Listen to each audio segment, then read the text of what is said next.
Kung fu Panda the dragon night. Hi episode की शुरुआत होती है रुक्मिणी और सम्राट को दिखाते हुए, जहाँ पे सम्राट रुक्मिणी का पीछा कर रहे होते हैं।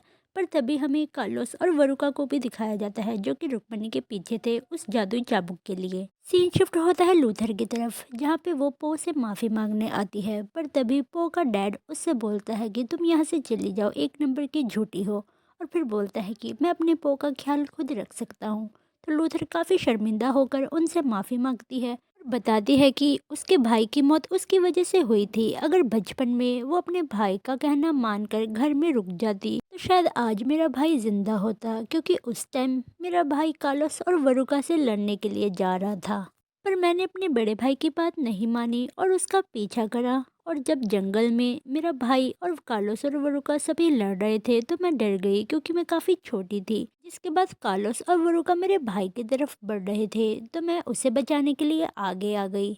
मेरे आगे आने की वजह से मेरा भाई डिस्ट्रैक्ट हो गया, जिसका फ़ायदा उठाकर कार्लोस और वरुका ने मेरे बड़े भाई को मार डाला और वो लोग वहाँ से चले गए। पर मैं इतनी छोटी थी कि मैं कुछ कर ही नहीं पाई, इसीलिए मुझे अपने भाई की मौत का बदला लेना है उन लोगों से। जो सुनकर पो का डैड काफ़ी इमोशनल हो जाता है और पो भी लूथर को माफ़ कर देता है। इसके बाद पो लूथर को बोलता है कि हमें अपना मिशन कंटिन्यू करना चाहिए। जिसके बाद वो दोनों बाहर आते हैं और सामने वाली पहाड़ियों में देखते हैं, जहाँ पे रुक्मिणी और कार्लोस और वरुका जा रहे थे। तो लूथर उससे पूछती है कि हम इतनी दूर कैसे ही जा पाएंगे।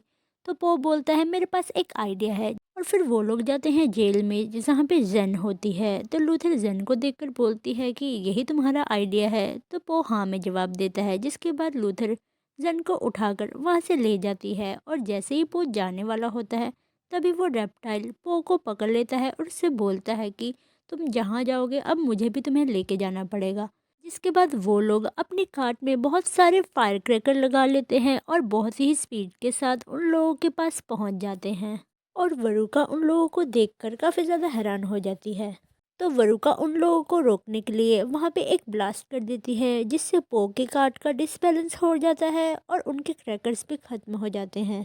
तो क्रैकर ख़त्म होने के बाद पो का डैड बोलता है कि अब इस कार्ट को मैं चलाऊँगा। तो पो पूछता है कि आपको चलानी आती है। तो पो का डैड बताता है कि मैं 3 बार चैम्पियनशिप में जीत चुका हूँ।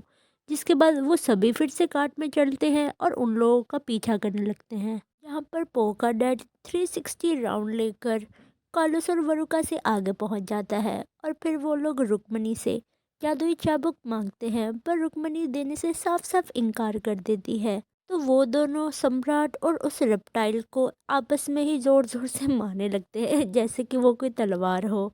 और ये सब देखकर कार्लोस और वरुका काफ़ी ज़्यादा हंस रहे थे। तभी वरुका की नज़र जाती है फुल मून पर। और दूसरी तरफ जब वो लोग लड़ रहे होते हैं तभी वो रेप्टाइल उन दोनों काट के बीच में पकड़ लेता है, जिससे वहाँ पे एक तरीके का ब्रिज तैयार हो जाता है। पर तभी बीच में एक ट्री आ जाता है, जिस वजह से सम्राट और रेप्टाइल वहीं गिर जाते हैं। और दूसरी तरफ से वरुका जादू करने लगती है, तो आसपास के ट्री के स्टेम्स उड़कर उन लोगों के आगे आ जाते हैं और उन सभी। इसके बाद पो की नज़र उसी जादुई चाबुक पे पड़ती है, तो कार्लोस और वरुका से पहले ही पो उस जादुई चाबुक को उठा लेता है। तो वरुका पो से बोलती है कि वो जादुई चाबुक मुझे दे दो, पर पो साफ साफ मना कर देता है और उसे बोलता है कि हमें पता है तुम लोगों के इरादे बिल्कुल भी ठीक नहीं हैं। तो कार्लोस अपना प्लान बताते हुए बोलता है कि हाँ, इन चारों ही हथियारों से हम अपनी एक सेना तैयार करेंगे। इसके बाद कार्लोस और वरुका फिर से उन दोनों के ऊपर हमला कर देते हैं, जिससे उन दोनों को काफ़ी ज़्यादा चोट आ जाती है। और वो दोनों फिर से खड़े होकर उन दोनों से लड़ाई करते हैं। पर जैसे ही पो जादुई चाबुक से वरुका के ऊपर हमला करता है, तो वरुका भी गॉन्टलेट की मदद से उस जादुई चाबुक को रोक लेती है। जिसके बाद वरुका गॉन्टलेट की मदद से वहाँ पे एक मैसिव धमाका करती है, जिससे पो और लूथर काफ़ी ज़्यादा घायल हो जाते हैं। जिसके बाद कार्लोस और वरुका उस चाबुक को भी ले लेते हैं, पर वो लोग वहाँ से जाने से पहले लूथर और पो दोनों को घायल कर देते हैं। वहाँ से जाने लगते हैं, पर तभी रुक्मिणी कार्लोस का पैर पकड़ लेती है और चाबुक उससे खींच लेती है। तो कार्लोस उसे चाबुक वापस से खींचकर बोलता है कि ये अब मेरा है। जिसके बाद वो लोग सम्राट की शिप लेकर वहाँ से निकलने लगते हैं। लूथर उन लोगों की शिप की चेन को पकड़ लेती है और पूरी जोर से अपनी तरफ खींचती है, क्योंकि वो नहीं चाहती थी कि वो दोनों वहाँ से निकल जाएं। पर पो आकर लूथर को पीछे खींच लेता है, जिससे लूथर भी बच जाती है क्योंकि वरुका ने उसके ऊपर कोई छोटा सा चाकू जैसी चीज फेंकी थी।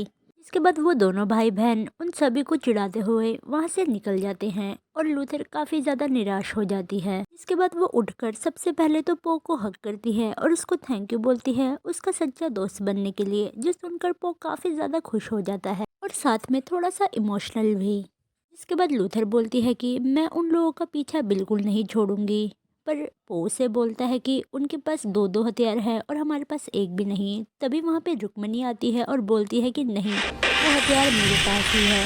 ये देखकर पो और लूथर काफ़ी ज़्यादा खुश हो जाते हैं और पो पूछता है कि क्या तुम हमारी तरफ हो क्या।